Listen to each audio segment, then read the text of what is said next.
Unbelievable. Yep. I mean, really, I wonder if there's any even water. Go ahead. Okay, we are in the Judean desert still, looking at Masada. It's hazy, hazier than usual. I'm not sure why. But on the back side, you can see what we call the Roman ramp, not built by the Romans, built by the slaves who were Jews. Oh, so why do they call it the Roman ramp?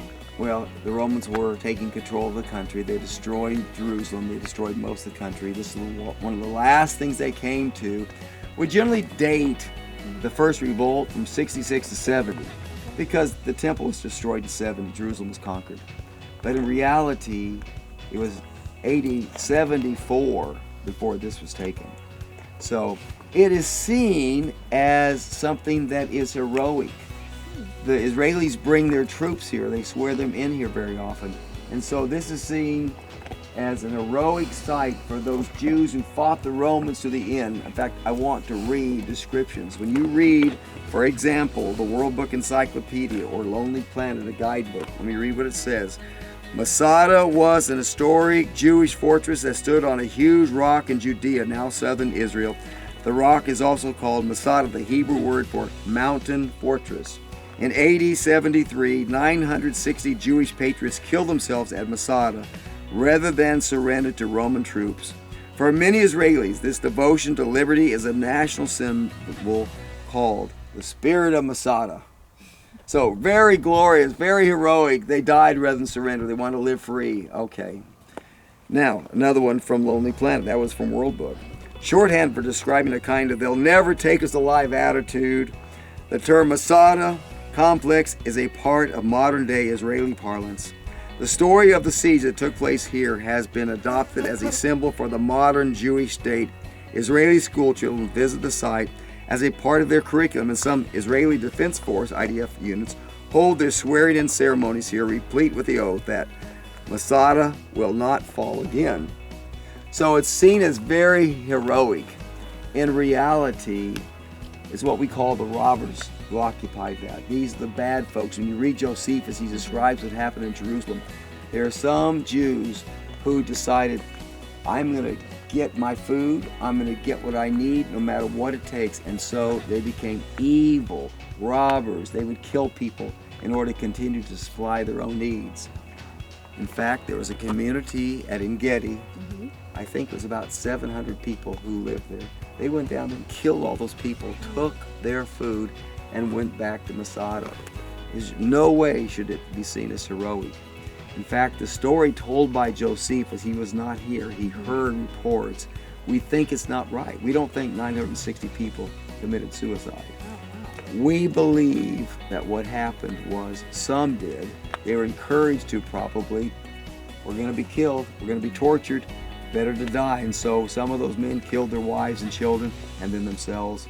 But others were killed by the Romans. We don't know for sure what happened here. But we do know this. Herod fled from the Parthians.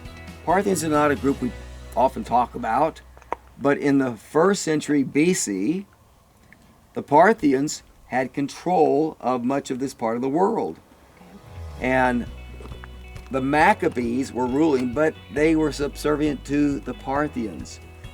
Rome was coming from the west. Rome wanted to take over as much of the world as they could, and they supported Herod. Why? Because Herod was the competition for the Maccabees. Maccabees supported by the Parthians. Herod declared his allegiance to the Romans.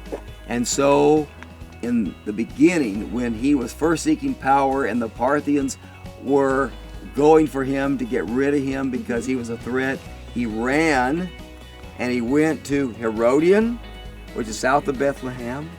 Then he came here, and then he went to Petra, and then he supplied himself again, and he went to Egypt, he went to Rhodes, he went to Rome, and said, if you will make me king, I will make sure that is a Roman land.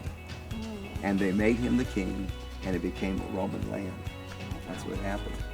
Now, I ought to mention something that's very fascinating about this area. Now you see, of course, the Dead Sea is drying up. Even 3 years ago, there was water way down south of Masada. You can see it's just about dried up over there. But the weather in this area has changed appreciably over the years. We know that in 2 ways. The isotopes measured on the wood from Masada. We know the steps the Romans would have the Jews as they made these Jews build this thing, all the Jews they captured. They laid these steps of wood and then put it in dirt and they kept building that ramp up. That's a 20-degree ramp. It's from where the Romans attacked and finally conquered Masada. But that wood, you can measure how much moisture was in this area at the time. And so we know there was more rain at that time than there is today. And also, from core samples taken from the Dead Sea, we know there was more rain at one time coming to the Dead Sea than there is today. Of course, today the reason it's drying up is the water from the Jordan is used for agriculture from here all the way to the top of the country. That's the reason. But at one time it was a more wet area. And that's important to understand because what did God say? He said that there would be autumn rains. Let's do that little chunk again. So I'm going to say, how do we know, or something like that. Think about a Bible story that involved Abraham and his nephew Lot. They went and looked to the east. They were above the Dead Sea, up by Jericho, actually a little above Jericho, close to Bethel, house of God. Bethel. And Lot wanted to choose that area by Sodom. Why? Because it was green and lush. And I'm going to tell you a story about Sodom that I find thrilling. And yet today, it doesn't look green and lush. So what happened? There have been changes. Do I believe in global warming? I do not. Do I believe in global climate change? Absolutely. The evidence is beyond question. And it's happened here as well. So this is an even drier area. I mean, it was a desert here. Maybe I ought to explain how it works. The water comes from the Mediterranean in the clouds, and it drops on that plain that's by the Mediterranean, the plain of Sharon. It's a wonderful agricultural area. It comes up towards Jerusalem at 2,500 feet, and then it drops all that water. And because the elevation change and the cool air hitting that warm air coming in, we have rain. And then on this side of the Judean mountain range, dry, just very, very dry. Drier today than it was even back then.